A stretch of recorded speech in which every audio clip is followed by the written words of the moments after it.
Hello guys, quick anime review. Timer, set, go. Today we are talking about a fun one, Past the Monster Meet Milady. It's a summer 2025 anime from Asahi Production, based off a light novel by Hoshi Kanata. Correction from Future Eddie here, this is a fall 2025 anime. My fault. Move on. Or technically a web novel turned light novel. It has a manga too, and that's officially translated while the novel is not, but more on comparing those later. The show is basically this. Main character, daughter of a noble or a count or whatever, but she's not this dainty young maiden as one may think. She cooks and indulges in the delicacy called monster meat. And by monster, actual monsters, big ass creatures. This is a fantasy world setting. So she's dubbed the nickname Voracious Villainous by those around her, and low-key, people be hating. But one day, monster attack happens. Oh my gosh, it's a monster. Oh no, somebody save us. Dude comes out of nowhere and saves the day by stopping the monster. He turns out to be the younger brother of the prince, and he's a bit scary and intimidating himself. You know, he just slayed a monster. But for our main character, whose name is Melfi, by the way, they connect instantly. He proposes to her right away. It's one of those series where they get together at the start. I freaking love series like this because the potential of sugary moments is just way higher. You get more of a time window to have those post-relationship starting moments as opposed to sticking it at the back end of a series or the back half. We aren't yearning for a hand-holding scene. No, that becomes the norm very quickly. The romantic development is easily the strongest thing the show has going for it. The evolution is really strong there. And yeah, it's just a super cute series that indulges in cooking up different ways to cook up. It also does showcase some scrap in here or there, your usual monster slaying stuff. Using a bit of Melfi's brains and Galbraith's bronze. That's the guy's name, by the way. Because how else do you get monster meat? You gotta kill monsters. And there's also non-cooking related fighting, but still. It does have its slow moments. I didn't care, but I could see if you're not watching this weekly like I was when the show came out, how it could feel really slow trying to watch all the episodes in a row, but the game's the game. It comes with the territory sometimes with fantasy, because there is also a ton of world building in the series that they are trying to do outside of the main romantic shindigs that happen each episode.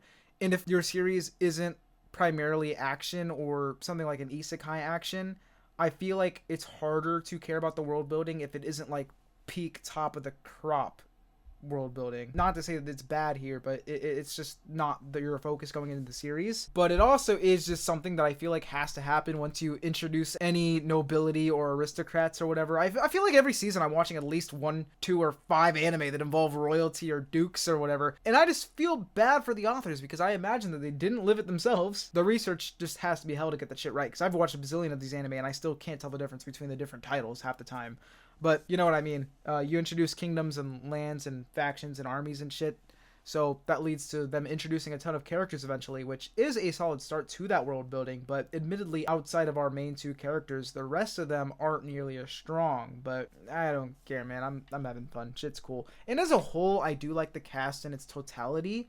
So it's not a negative against them per se. I just remember most of them as a big blob of characters as opposed to them as individuals. Now, when it comes to how the cast looks, it turns out that the anime designs seem to be off the manga, which I do like them at their core, especially our main couple. And during the series, I really enjoyed looking at them. Everything looks good, colors are good, everything is awesome. But I won't lie, when making this video, I saw the novel art style for the first time, and it complements them so much as well. Just look at it. It's so beautiful. They look thick. And it's a very unique look. Doesn't look like every other anime out there. So novel honestly takes the cake here in all the versions of the story.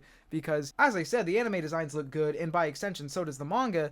But yeah, someone who doesn't know the series is going to look at it and not be able to tell it from any other series realistically. But this one has a look that feels like you don't see it every day. And in terms of quality on the screen, I don't recall any terrible animation baseline. I remember everything being pretty standard for the most part. Nothing too bad stands out. Same with like the rest of the stuff. Like musically, there's a couple tracks that I even wrote down that were really neat. I specifically wrote in my random weekly notes, episode 5 OST that layers when blank dies was angelic. I don't even remember the name of the track, but it must have slapped. And yeah, like I said, very, very short review. I just don't have too much to yap about unless I really wanted to dig deep, but this is just a really solid anime. And you know, I don't feel like I need to say too much about it, because you know what? Overall, if an anime about food made for monsters still makes me hungry, despite knowing that they're monsters, W. So yeah, I had a ton of fun watching this show when it was airing. I would recommend if you specifically like romances that start as a relationship in episode 1 and just fuzzy, cozy shit in general. Because while it does have different wrapping than, let's say, modern day Japan and is in a fantasy world with some other stuff in the background, it is still a romance. Romance is an unchanged concept at its core. Now, whether the outside stuff interests you or not, that's fully your brain and your decision yourself if you want to watch it or not due to that. But I would say not only is it fun to give new romance archetypes a try if you haven't seen one like this before, but also there is enough sugary shit anyways to where even if you don't like the rest of the stuff, it is still good at selling its main selling point. Does that make sense? Selling at its, I don't know.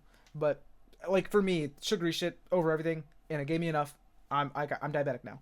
So clearly I liked it, and I thought it was a fun time. So W, I'm out. But first, what did you think of Pass the Monster Meat, my lady? Did you love it? Did you hate it? Do you think Monster Meat low-key sounds good? Wait. Pause!